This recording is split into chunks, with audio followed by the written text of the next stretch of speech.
നമസ്കാരം. സകലമാന കേരളത്തിലേക്ക് സ്വാഗതം. ആദ്യം പ്രധാന വാർത്തകൾ നോക്കാം. തിരുവനന്തപുരം മുതലപ്പുഴയിൽ ചെറുവള്ളങ്ങൾ കടലിലേക്ക്. മണൽ നീക്കം ഭാഗികമായി പൂർത്തിയായി. കണ്ണൂരിൽ നിന്ന് എത്തിച്ച ഡ്രഡ്ജർ പൊഴിമുഖത്തേക്ക് പ്രവേശിപ്പിക്കാൻ നടപടികൾ. കാസർഗോഡും കൊല്ലത്തും വൻ ലഹരിവേട്ട. കാസർഗോഡ് മങ്ങാട് 11 കിലോ കഞ്ചാവും MDMAയും പിടികൂടി. കൊല്ലം ആര്യങ്കാവിൽ KSRTC ബസ്സിൽ കഞ്ചാവ് കടത്ത്. 12.5 കിലോ കഞ്ചാവുമായി 2 പേർ അറസ്റ്റിൽ. പത്തനാപുരത്ത് മകനെ ക്രൂരമായി പൊള്ളലേൽപ്പിച്ച കേസിൽ അച്ഛൻ അറസ്റ്റിൽ. കുട്ടിയോട് ക്രൂരത കാട്ടിയത് കളിക്കാൻ പോയതിന്. വിതുരയിലും പെരുമ്പാവൂരിലും 2 മുങ്ങിമരണം. പുഴയിൽ വീണ് മരിച്ചത് വിദ്യാർത്ഥിനികൾ. പശ്ചിമഘട്ട മലനിരയിൽ വരയാടുകളുടെ സെൻസസിന് തുടക്കം. കണക്കെടുപ്പ് നടത്തുന്നത് കേരളവും തമിഴ്നാടും ചേർന്ന്. സംഘത്തിൽ 1300 പേർ.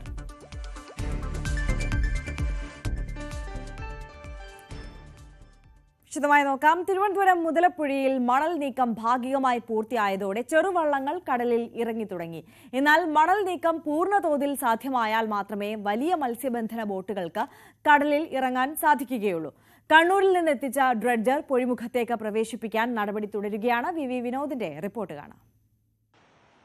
മുതലപ്പുഴയിൽ മണൽ നീക്കാനുള്ള നടപടികൾ ഇപ്പോഴും പുരോഗമിക്കുകയാണ്. വലിയ ഡ്രഡ്ജർ ഇതിനുള്ളിൽ കയറ്റുക എന്ന ഏറ്റവും പ്രധാനപ്പെട്ട കാര്യമാണുള്ളത്. ഇപ്പോൾ ഈ പ്രാഥമികമായി മണൽ നീക്കുകയും ചെറുവള്ളങ്ങൾ കടലിലേക്ക് ഇറങ്ങുകയും ചെയ്യുന്നുണ്ട്. പക്ഷേ വലിയ ബോട്ടുകൾ കടലിനുള്ളിൽ പ്രവേശിക്കണമെങ്കിൽ കണ്ണൂരിൽ നിന്ന് ഇപ്പോൾ തീരക്കടലിൽ എത്തിയിട്ടുള്ള ചന്ദ്രഗിരി ഡ്രഡ്ജർ ഇതിനുള്ളിലേക്ക് പ്രവേശിക്കണം. അതിനുവേണ്ടിയുള്ള പ്രവർത്തനങ്ങളാണ് നടക്കുന്നത്. ഏതാണ്ട് 3 മീറ്റർ ആഴത്തിലും 13 മീറ്റർ വീതിയിലും ഒരു പാത ഉണ്ടാക്കിയാൽ മാത്രമേ ഈ മണൽപ്പരപ്പിലേക്ക്, നേരത്തെ ഉണ്ടായിരുന്ന മണൽപ്പരപ്പ് അതിപ്പോൾ വെള്ളം കയറിയിട്ടുണ്ട് ആഴം കൂട്ടിയതോടുകൂടി. പക്ഷേ ഇതിന് താഴെ വീണ്ടും മണൽത്തിട്ട നിലനിൽക്കുകയാണ്. ഈ മണൽത്തിട്ട പൂർണ്ണമായും ഒഴിവാക്കണമെങ്കിൽ വലിയ ഡ്രഡ്ജർ ഇതിനുള്ളിലേക്ക് കയറേണ്ടതുണ്ട്. ഒരുപക്ഷെ ഇന്ന് വൈകുന്നേരത്തോടുകൂടിയോ രാത്രിയോടുകൂടിയോ ഡ്രഡ്ജർ ഇതിനുള്ളിൽ പ്രവേശിക്കുമെന്നാണ് കരുതുന്നത്. 3 ദിവസം മുൻപാണ് കണ്ണൂരിൽ നിന്ന് ഡ്രഡ്ജർ ഇവിടേക്ക് എത്തിയത്. ഏതാണ്ട് 130 മീറ്റർ നീളത്തിലായിരുന്നു മണൽത്തിട്ട ഉണ്ടായത്. ചെറുവള്ളങ്ങൾക്ക് പോലും കടലിൽ ഇറങ്ങാൻ കഴിയാത്ത സാഹചര്യമായിരുന്നു. ഇപ്പോൾ വന്നിട്ടുള്ള ഡ്രഡ്ജർ അത് മണിക്കൂറിൽ 400 ക്യൂബിക് മീറ്റർ മണൽ നീക്കം ചെയ്യാൻ ശേഷിയുള്ളതാണ്. നേരത്തെ ഏതാണ്ട് 6ഓളം ഹിറ്റാച്ചികളും അതോടൊപ്പം തന്നെ ചെറു ഡ്രഡ്ജറും ഉപയോഗിച്ചാണ് ഇവിടെ മണൽ നീക്കിയിരുന്നത്.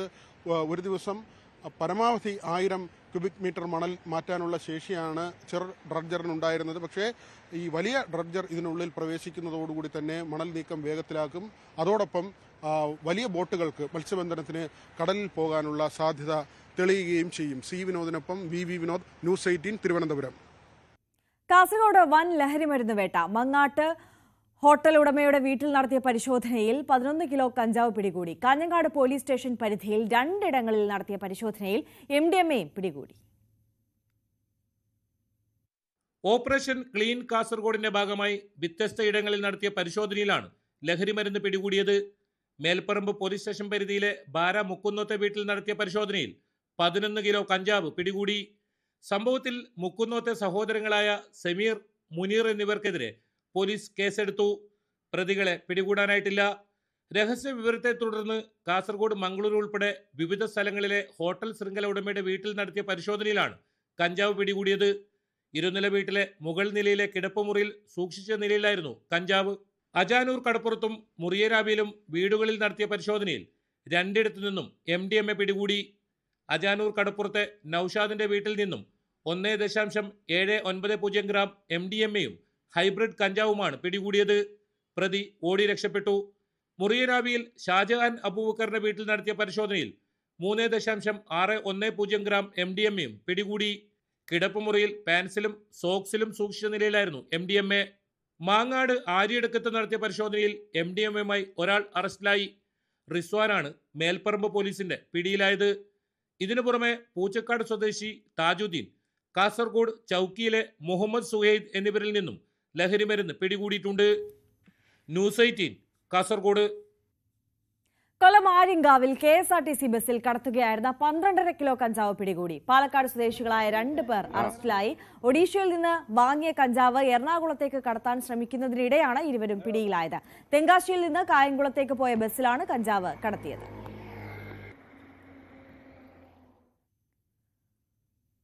കൊല്ലം പത്തനാപുരത്ത് കളിക്കാൻ പോയതിന് മകനെ പൊള്ളലേൽപ്പിച്ച അച്ഛൻ അറസ്റ്റിൽ. പത്തനാപുരം കാരൻമൂട് സ്വദേശി വിൻസുകുമാറിനെയാണ് പോലീസ് അറസ്റ്റ് ചെയ്തത്. കളിച്ച ശേഷം വീട്ടിലെത്തിയ കുട്ടിയെ ഇരുമ്പ് കമ്പി കൊണ്ട് പൊള്ളലേൽപ്പിച്ചുവെന്നാണ് പരാതി. കുട്ടിയുടെ ഇടത് തുടയിലും കാൽമുട്ടിന് താഴെയും സാരമായി പൊള്ളലേറ്റു. വിതുര താവയ്ക്കലിൽ ഒഴുക്കിൽപ്പെട്ട് വിദ്യാർത്ഥി മുങ്ങി മരിച്ചു. ചെന്നൈ സ്വദേശി മോഹൻരാജ് സുബ്രഹ്മണ്യമാണ് മരിച്ചത്.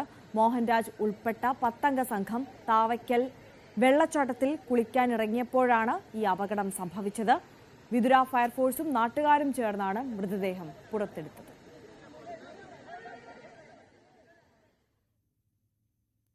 പെരുമ്പാവൂർ മുടിക്കലിൽ പ്രഭാത നടത്തത്തിനിടെ കാൽ വഴുതി പുഴയിൽ വീണ പെൺകുട്ടി മരിച്ചു. മുടിക്കൽ സ്വദേശി ഫാത്തിമയാണ് മരിച്ചത്. ഫാത്തിമയ്ക്കൊപ്പം പുഴയിൽ വീണ സഹോദരി ഫർഹത്തിനെ സമീപത്ത് ചൂണ്ടയിട്ടുകൊണ്ടിരുന്നയാൾ രക്ഷപ്പെടുത്തി ആശുപത്രിയിൽ എത്തിച്ചിരുന്നു. ഫയർഫോഴ്സിന്റെ നേതൃത്വത്തിൽ നടത്തിയ തെരച്ചിലിലാണ് ഫാത്തിമയുടെ മൃതദേഹം കണ്ടെത്തിയത്. രാവിലെ നടത്തം കഴിഞ്ഞ് പുഴയരികിലുള്ള പാറയിൽ നിൽക്കുമ്പോഴാണ് കാൽ വഴുതി ഇവർ വെള്ളത്തിൽ വീണത്. പാലക്കാട് കപ്പൂരിൽ നീന്തൽ പരിശീലനം നേടിയതിന്റെ ആഹ്ലാദത്തിലാണ് കുട്ടികളും രക്ഷിതാക്കളും. കപ്പൂർ ജനതാ ഗ്രന്ഥശാലയുടെ നേതൃത്വത്തിൽ ട്രോമ കെയറിന്റെ സഹകരണത്തോടെയായിരുന്നു നീന്തൽ പരിശീലന ക്യാമ്പ്. ജലാശയങ്ങളിലെ അപകട മരണങ്ങൾ ഇല്ലാതാക്കുക എന്ന ലക്ഷ്യത്തോടെയാണ് സൗജന്യ നീന്തൽ പരിശീലനം കപ്പൂർ ജനതാ ഗ്രന്ഥശാല മുന്നോട്ട് വച്ചത്. ട്രോമ കെയറിലെ വിദഗ്ധർ കുട്ടികൾക്ക് നീന്തൽ പരിശീലനം നൽകി. 55 കുട്ടികൾ ആദ്യഘട്ട പരിശീലനത്തിൽ പങ്കെടുത്തു.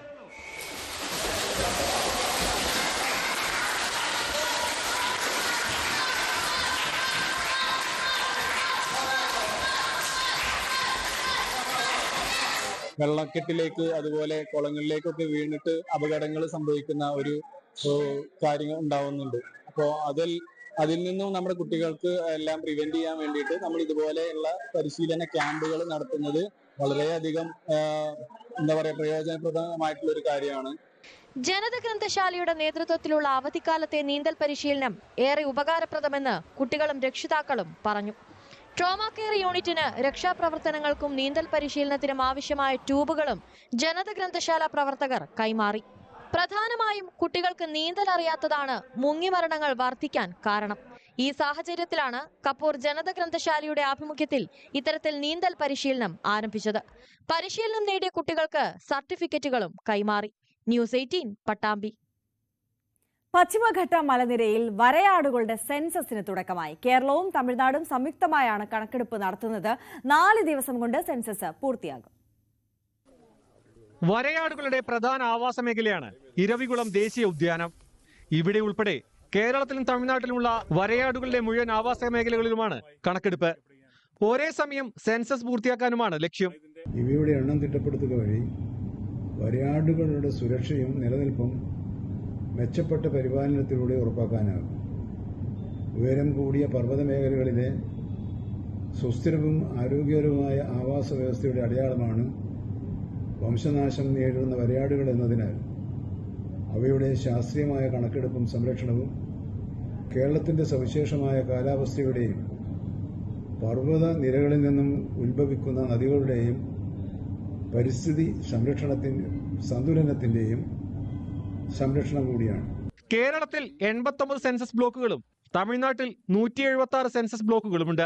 വനം വകുപ്പ് ഉദ്യോഗസ്ഥരും വന്യജീവി കണക്കെടുപ്പ് പ്രാവീണ്യമുള്ള വോളണ്ടിയർമാരും ഉൾപ്പെടെ 1300ഓളം പേരാണ് സെൻസസ് ടീമിലുള്ളത്. ഇവരെ വിവിധ ടീമുകളായി തിരിച്ച് വിവിധ ബ്ലോക്കുകളിൽ ക്യാമ്പ് ചെയ്താണ് കണക്കെടുപ്പ് നടത്തുന്നത്.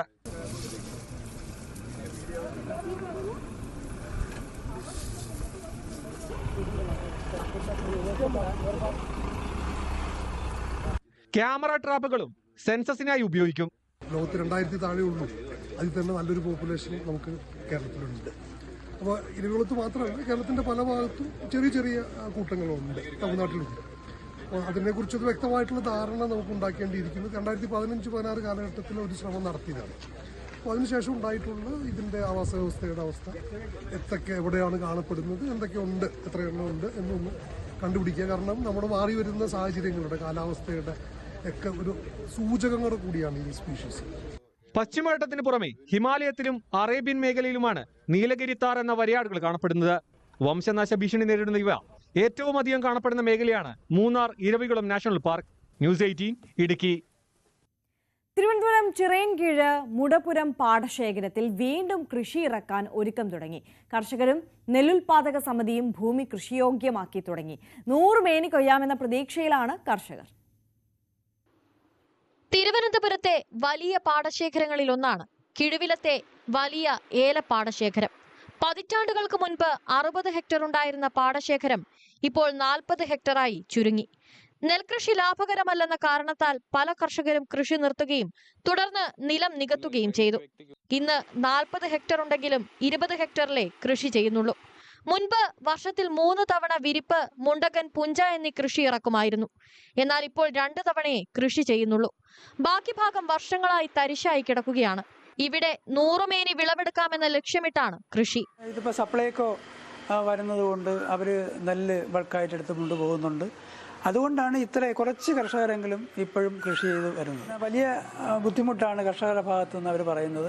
അതുകൊണ്ടാണ് ഞങ്ങൾ ഇപ്പോൾ ഒരു പാട്ടത്തിന് കൊടുക്കാനുള്ള തീരുമാനം തന്നെ എടുത്തത്. അതല്ല, നമ്മളിപ്പോൾ മൊത്തം കൃഷി ചെയ്യാൻ ഇവിടെയുള്ള കർഷകർ താല്പര്യമാണെന്നുണ്ടെങ്കിൽ നമ്മൾ അതിലോട്ട് പോകും. അതിന് യാതൊരു സംശയമില്ല. പിന്നെ ഇതിൻ്റെ സബ്സിഡി ഒക്കെ നമുക്ക് സർക്കാർ യഥാസമയത്ത് ചേരുന്നുണ്ട്. തരിശായി കിടക്കുന്ന ഭാഗം പാട്ടവ്യവസ്ഥയിൽ നെൽകൃഷിക്ക് നൽകാനുള്ള തയ്യാറെടുപ്പിലാണ് നെല്ലുൽപാദക സമിതി. പാടത്തിന് നടുവിലൂടെ ഒഴുകുന്ന വലിയ തോടും അനുബന്ധമായുള്ള ഇടത്തോടുകളും കൃഷിക്ക് ജലസേചന സൗകര്യം ഒരുക്കുന്നുണ്ട്. ഇപ്പോൾ വലിയ തോടിന്റെ സംരക്ഷണ ഭിത്തി പലയിടത്തും തകർന്നതിനാൽ പഴയ പോലെ ജലസേചന സൗകര്യം ലഭിക്കുന്നില്ലെന്നും കർഷകർ പരാതിപ്പെടുന്നുണ്ട്. ന്യൂസ് 18 ചിറയൻകീഴ്. വേനൽ അവധിക്കാലത്ത് കുട്ടികൾക്ക് വോളിബോൾ പരിശീലനം നൽകുകയാണ് Palakkad Kumaranellur town volleyball group. 25 പേർക്കാണ് ആദ്യഘട്ടത്തിൽ പരിശീലനം നൽകുന്നത്. കുട്ടികളിലെ കായികക്ഷമത കൂട്ടാനും ഉത്സാഹഭരിതരാക്കാനുമാണ് ലക്ഷ്യം. വേനലവധിയായതോടെ കുട്ടികൾ പരിശീലനത്തിൽ സജീവമായി. Kumaranellur government higher secondary school മൈതാനിയിലാണ് പരിശീലനം. ഈ കായിക മത്സരങ്ങളും ഈ കായിക ക്യാമ്പുകളൊക്കെ നമുക്ക് നല്ല രീതിയിൽ പഠനത്തിനും അതുപോലെ തന്നെ കായികക്ഷമത വളർത്താനും നിങ്ങളുടെ ജോലിക്കും നിങ്ങളുടെ ഭാവിക്കും ഒക്കെ ഗുണകരമായ രീതിയിലുള്ള ഒരു പ്രവർത്തനമാണ് ഈ ടൗൺ ടീമിന്റെ നേതൃത്വത്തിൽ ഏറ്റെടുത്തിട്ടുള്ളത്. 25ഓളം കുട്ടികൾക്കാണ് സൗജന്യ വോളിബോൾ പരിശീലനം നൽകുന്നത്. കായികാധ്യാപനം വോളിബോൾ കോച്ചുമായ റോഷനാണ് കുട്ടികൾക്ക് പരിശീലനം നൽകുന്നത്. ആദ്യമായാണ് കുമരനെല്ലൂർ ടൗൺ വോളിബോൾ ഗ്രൂപ്പിന്റെ നേതൃത്വത്തിൽ സൗജന്യ പരിശീലനം നൽകുന്നത്. ന്യൂസ് 18 പാലക്കാട്. മാറുന്ന വികസന കേരളത്തിന്റെ അടയാളമാവുകയാണ് ദേശീയപാത 66. ഒരു കാലത്ത് മലബാറിലേക്കുള്ള കവാടമായിരുന്ന കുറ്റിപ്പുറം പാലത്തിന്റെ പ്രസക്തി മാറിയ കാലത്തും നഷ്ടമായിട്ടില്ല. പഴയ പാലത്തിനപ്പുറം 2 പാലങ്ങളിലായിട്ടാണ് 6 വരി പാത നിർമ്മിച്ചിട്ടുള്ളത്. ഭാരതപ്പുഴയും അതിനു മുകളിലൂടെ നിർമ്മിച്ച കുറ്റിപ്പുറം പാലവും സാംസ്കാരിക കേരളത്തിന് ഗൃഹാതുരത്വം നിറഞ്ഞ ഒന്നുകൂടിയാണ്. കാലത്തിന് അനുയോജ്യമായ വികസനത്തിന് ഒപ്പം നിൽക്കേണ്ടത് മാറ്റത്തിന്റെ അനിവാര്യതയാണ്. കുറ്റിപ്പുറം പാലത്തിന് സമാന്തരമായി NH66 വികസനങ്ങൾക്കൊപ്പം പുതിയ പാലം വന്നു. ഏതാനും ദിവസങ്ങൾക്കകം അത് ഗതാഗത യോഗ്യവുമാകും. പക്ഷെ അപ്പോഴും കുറ്റിപ്പുറം പാലം എന്ന ഗൃഹാതുരത അത് മലയാളിയുടെ, പ്രത്യേകിച്ച് മലബാറിൻ്റെ വികസനത്തിലും വളർച്ചയിലും നൽകിയ പങ്ക് നിസ്തുലമായിട്ട് തന്നെ അടയാളപ്പെടുത്തിയിട്ടുണ്ട്. 23ഓളം ലക്ഷം ഇപ്പോൾ ചെലവാക്കി നിർമ്മിച്ച പാലത്തിന്മേൽ അഭിമാനപൂർവം ഞാൻ ഏറി നിൽപ്പാണ്. അടിയിലെ ശോഷിച്ച പേരാർ നോക്കി.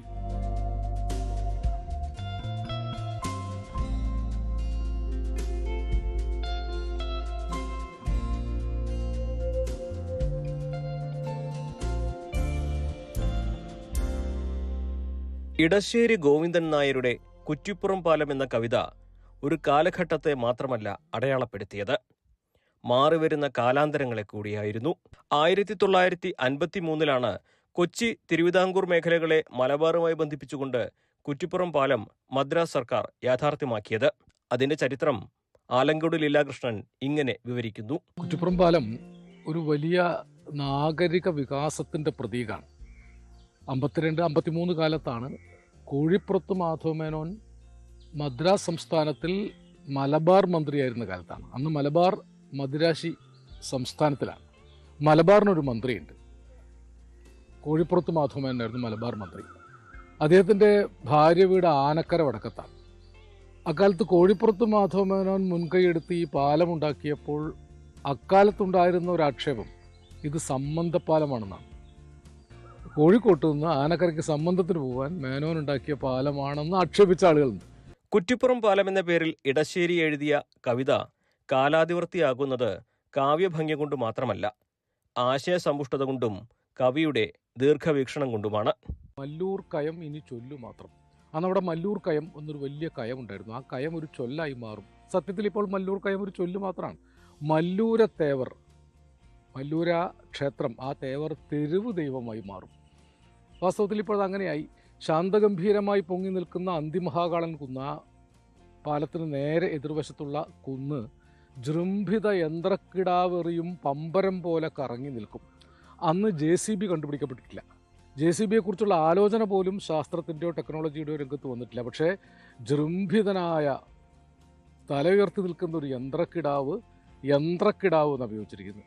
പമ്പരം പോലെ കുന്നിനെ എടുത്ത് കൊണ്ടുപോകും. ഇപ്പോഴും ആ കുന്നിനെ മാന്തി പൂർത്തിയായിട്ടില്ല.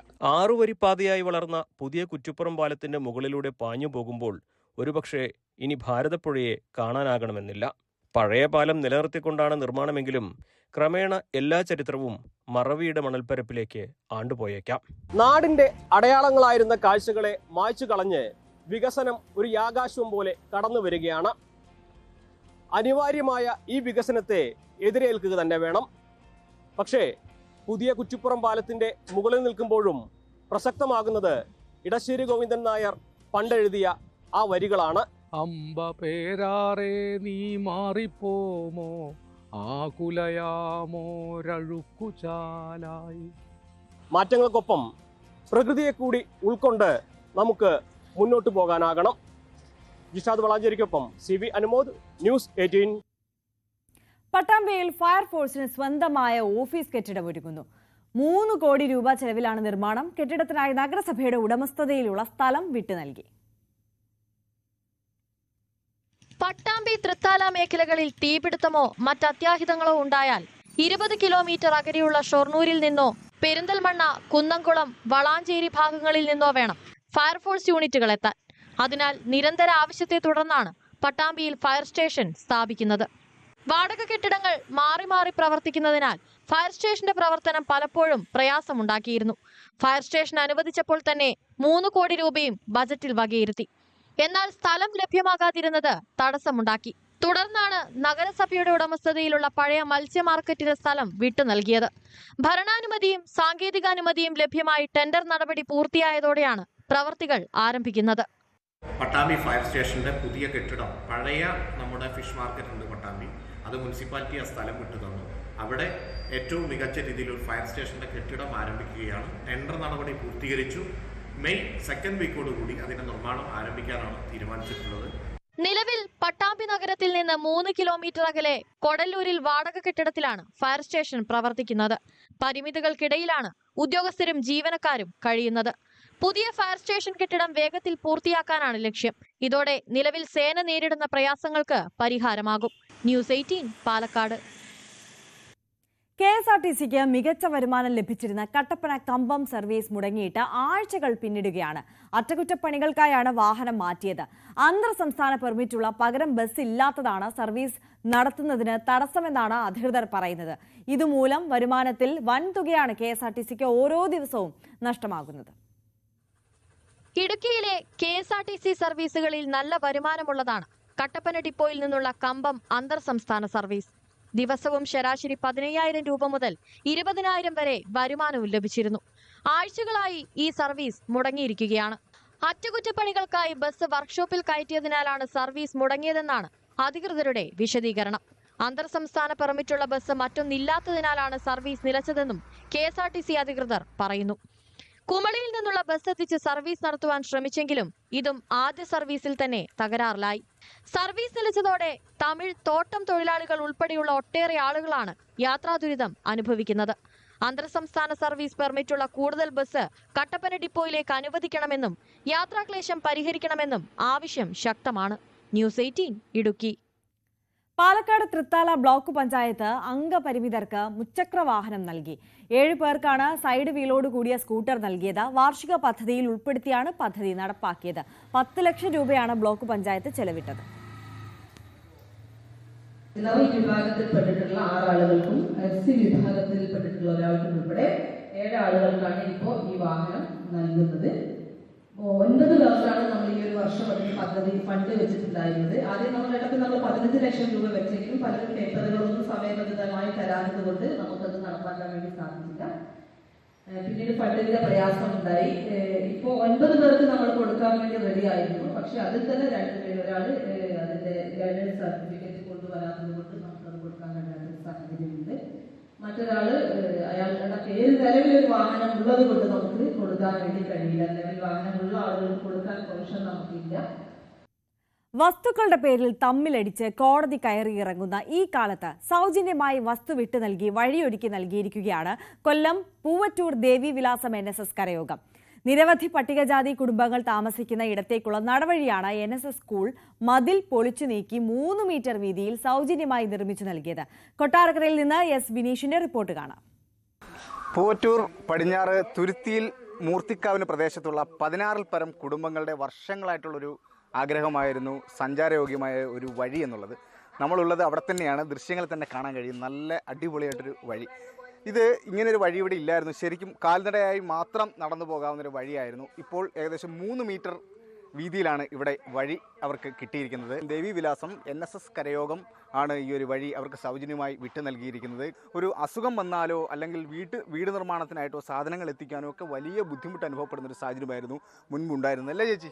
ഇപ്പോൾ ശരിക്കും ഈ പ്രദേശവാസികൾ നമ്മളോടൊപ്പം ചേരുകയാണ്. ഇവർക്ക് വളരെ സന്തോഷമാണ്. കാരണം ഇവരുടെ വർഷങ്ങളായിട്ടുള്ള ആഗ്രഹമാണ് ഇപ്പോൾ സാധിച്ചിരിക്കുന്നത്. അല്ലേ ചേച്ചി? എന്താ പറയാനുള്ളത്? ഞങ്ങൾക്ക് കരയോഗക്കാരോട് നന്ദി മുമ്പേ പറയുമോ എന്ന് വെച്ചാൽ അവർ ഞങ്ങൾ ഇന്ന് അപേക്ഷ കൊടുത്തു. പറഞ്ഞു സെക്രട്ടറിയോട് പറഞ്ഞു. സെക്രട്ടറി പറഞ്ഞു കരയോഗത്തിൽ പറയാമെന്ന് പറഞ്ഞു. അങ്ങനെ പറഞ്ഞു വഴി കിട്ടി. അത് സന്തോഷമുള്ളൂ. അത്രയുള്ളൂ. നേരത്തെ വലിയ ബുദ്ധിമുട്ടായിരുന്നു. പിന്നെ നേരത്തെ ഭയങ്കര ബുദ്ധിമുട്ടായിരുന്നു കേട്ടോ. ഭയങ്കര ബുദ്ധിമുട്ടെന്ന് പറഞ്ഞാൽ ഒരാൾ പോകാൻ പോലും പറ്റാത്ത ഒരവസ്ഥയിലായിരുന്നു ഞങ്ങൾ. ഇപ്പോഴൊന്നുമല്ല, വർഷങ്ങളായുള്ള അങ്ങനെ. പിന്നെ ഞങ്ങളിങ്ങനെ അതേ കൂടെ സ്കൂളിൽ പോയിക്കൊണ്ടിരുന്നതും അതുവഴിയല്ല. ഈ കുട്ടികളൊക്കെ സ്കൂളിൽ കൊണ്ടുവിടാൻ തന്നെ നടത്തിക്കൊണ്ട് നടത്തിക്കൊണ്ട് ഒരാൾക്ക് മാത്രം പോകുന്നൊരു വഴിയായിരുന്നു. ഭയങ്കര പാടായിരുന്നു. എന്തായാലും ഫെഡറൽ കിട്ടിയതിൽ വളരെ സന്തോഷമുണ്ട്. പ്രതീക്ഷ ഉണ്ടായിരുന്നു ഇങ്ങനെ ഈ വഴി കിട്ടുമെന്നുള്ള പ്രതീക്ഷയൊന്നുമില്ലായിരുന്നു. ഞങ്ങൾക്ക് പെട്ടെന്ന് കിട്ടിയപ്പോൾ ഭയങ്കര സന്തോഷമുണ്ട്. എല്ലാവരോടും കരയോഗക്കാരോടും ബാക്കി അതിന് പുറകിൽ കുറേ പേരുണ്ട്. എല്ലാവരോടും ഒരുപാട് നന്ദി. നമ്മുടെ ആവശ്യം പറഞ്ഞപ്പോൾ തന്നെ അവർ നമുക്ക് തരാനൊരു മനസ്സ് കാണിച്ചതിന് ആദ്യം തന്നെ ഒരു സന്തോഷമുണ്ട്. അപ്പോൾ അത് തന്നെയാണ് പറയാനുള്ളത്. കാരണം വളരെ സന്തോഷമാണ് ഇവർക്ക്. കാരണം ഇവർ പ്രതീക്ഷിച്ചിരുന്ന ഇങ്ങനെ ഒരു വഴി കിട്ടുമെന്ന്. 3 മീറ്റർ വഴിയാണ്. ഈ വന്ന കാലത്ത് ഒരു തുണ്ട് ഭൂമി പോലും ആരും വിട്ടു നൽകാത്തൊരു സാഹചര്യമാണ് ഉള്ളത്. പക്ഷേ ഇങ്ങനെ ഒരു 3 മീറ്റർ വഴി വിട്ടു നൽകുക എന്ന് പറഞ്ഞു കഴിഞ്ഞാൽ അത് വലിയ ഒരു മാതൃകാപരമായ ഒരു പ്രവർത്തനമായി തന്നെ മാറുന്നു. NSS കരയോഗം സെക്രട്ടറി നമ്മളോടൊപ്പം ചേരുകയാണ്. എന്താ ഇങ്ങനൊരു തീരുമാനത്തിലേക്ക് എത്താൻ സാധിക്കും? ഇത് നമ്മൾ ഈ ഭാഗത്ത് ഒരു ഈ സ്കൂളിന് കരയോഗത്തിന് ഉടമസ്ഥയുള്ള സ്കൂളാണ് ഇപ്പോൾ ഒരു DVNSHS. ആ സ്കൂളിൻ്റെ ഗ്രൗണ്ടിൻ്റെ ഈ ഭാഗത്ത് മതിൽക്കെട്ടുണ്ടായിരുന്നു. ആ മതിൽക്കെട്ട് ഏകദേശം തകർന്നു വീഴുന്ന അവസ്ഥയിലായപ്പോൾ ആ മതിൽ പൊളിച്ചു മാറ്റുകയും ആ സമയങ്ങളിൽ ഇവിടുത്തെ പ്രാദേശിക നിവാസികൾ കരയോഗത്തിലേക്ക് ഒരു അപേക്ഷ നൽകി. അവർക്ക് ഒരു വഴി വീതി കൂട്ടിത്തരണമെന്ന് പറഞ്ഞ് ആവശ്യപ്പെട്ടുണ്ട്.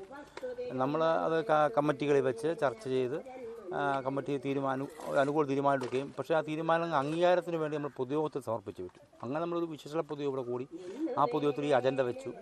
അപ്പോൾ അങ്ങനെ വിശേഷ പൊതുയോഗം ഒന്നടങ്കം കൊടുക്കാൻ തീരുമാനിച്ചു. അവർക്ക് ആവശ്യാനുസരണം ഈ വഴി ഇപ്പോൾ നിൽക്കുന്നു പറയുന്നത് പൂവറ്റൂർ ഹോസ്പിറ്റൽ ജംഗ്ഷനിലെ ഭാഗത്തോട്ട് ചെല്ലുന്ന വഴിയാണ്. അപ്പം അവിടെ നമ്മൾ ഈ പ്രദേശത്തെ പ്രാദേശിക പൊതുജനങ്ങൾക്കും പ്രദേശ നിവാസികൾക്കും ഹോസ്പിറ്റൽ ജംഗ്ഷനിൽ ഹോസ്പിറ്റലിലൂടെ പോകാൻ വേണ്ടി സൗകര്യാർത്ഥമെന്ന് കണക്കൂട്ടി കരയോഗം ഏകദേശം ഒരു 4 സെൻറ്റ് വസ്തുവോളം കരയോഗം വിട്ടുകൊടുത്ത് ഈ വഴി കൊടുക്കുകയും അതിനുശേഷമാണ് ഇപ്പം പുതിയ മതിൽ നമ്മൾ കെട്ടാൻ തീരുമാനിക്കുകയും ചെയ്യുന്നത്. മതിൽ കെട്ടുന്നത് നമ്മുടെ ചിലവിൽ തന്നെയാണ് തീരുമാനിക്കുന്നത്. എനിക്കേറെ സന്തോഷമുള്ള ഒരു കാര്യമാണ് ഈ വഴിയുടെ കാര്യം. കാരണം ആ റോഡിൽ നിന്ന് നമ്മുടെ ഈ താഴോട്ടുള്ള ഈ വഴി മൂർത്തിക്കാവിൻ്റെ അവിടം വരെ എന്ന് പറയുമ്പോൾ നമുക്കൊരാൾക്ക് കഷ്ടിച്ച് നടന്നു വരാനുള്ള വഴിയേ ഉള്ളായിരുന്നു. നമുക്ക് ഇവിടുന്ന് വരുമ്പോൾ ഇപ്പുറത്തുനിന്ന് ആരും വന്നിട്ടില്ലെങ്കിൽ നമുക്കൊരു ഭയപ്പാടോടുകൂടിയായിരുന്നു. അതാണ് സത്യമായ ഒരു കാര്യം. ഒരു ഭയത്തോടുകൂടി തന്നെയായിരുന്നു ഇങ്ങോട്ട് വരുന്നത്. കാരണം പട്ടികളോ അങ്ങനെ എന്തെങ്കിലും വന്നാൽ നമുക്കൊന്ന് ഓടി മാറാൻ പറ്റാത്ത ഒരു സാഹചര്യമായിരുന്നു. 2 സൈഡും വലിയ മതിൽ, അതിൻ്റെ ഇടയ്ക്കൂടെ ഒരു ഇടുങ്ങിയ വഴി മാത്രമേ ഉള്ളായിരുന്നുള്ളൂ. അപ്പോൾ ഇത്രയും തുറസായ ഒരു വഴി നമ്മുടെ കരയോഗം വിശ്വാസികൾക്ക്, അത് നമ്മുടെ ഒരു 10-15 വീട്ടുകാരാണ് ഇവിടെ താമസിക്കുന്നത്, അവർക്ക് ഇത്രയും നല്ല വീതിക്കൊരു വഴി നമ്മുടെ കരയോഗ പൊതുയോഗം അംഗീകരിച്ച് നൽകി എന്ന് പറയുമ്പോൾ അതൊരിക്കലും അത് മറക്കാൻ പറ്റാത്ത ഒരു കാര്യവും മറ്റൊരാൾക്ക് അംഗീകരിക്കാൻ പറ്റാത്ത ഒരു കാര്യമാണ്. 16-ൽ പരം സാധാരണക്കാരായ പട്ടികജാതി കുടുംബങ്ങൾ അധിവസിക്കുന്ന പ്രദേശത്തേക്കുള്ള വഴിയാണ് സഞ്ചാരയോഗ്യമാക്കി ഇപ്പോൾ നൽകിയിരിക്കുന്നത്. 3 മീറ്റർ വഴി വിട്ട് നൽകിയിരിക്കുന്നു. S Vineesh, news 18 Kottarakkara. താൻ വരച്ച ഫ്രാൻസിസ് മാർപ്പാപ്പയുടെ ചിത്രങ്ങൾ മാർപ്പാപ്പയ്ക്ക് നേരിട്ട് കൈമാറണമെന്ന ആഗ്രഹത്തിലായിരുന്നു അങ്കമാലി സ്വദേശി ജിസ്റ്റിൻ. മാർപ്പാപ്പയുടെ വിയോഗ വാർത്ത എത്തിയതോടെ ജിസ്റ്റിൻ ഈ ചിത്രം പള്ളിക്ക് കൈമാറി. മാർപ്പാപ്പയുടെ സംസ്കാര ശുശ്രൂഷകൾ റോമിൽ നടക്കുമ്പോൾ ജിസ്റ്റിന്റെ ചിത്രത്തിന് മുമ്പിൽ വിശ്വാസികൾ അന്ത്യാഞ്ജലി അർപ്പിച്ചു. ഫാദർ ഷനു മുഞ്ഞേലിയുടെ നേതൃത്വത്തിലാണ് ജസ്റ്റിന്റെ ചിത്രം ഏറ്റുവാങ്ങിയത്. വിദ്യാർത്ഥികൾ തയ്യാറാക്കിയ പാപ്പയുടെ ജനനം മുതൽ മരണം വരെയുള്ള കാര്യങ്ങൾ വിവരിക്കുന്ന ചിത്രങ്ങളും പള്ളിയിൽ ഒരുക്കിയിരുന്നു.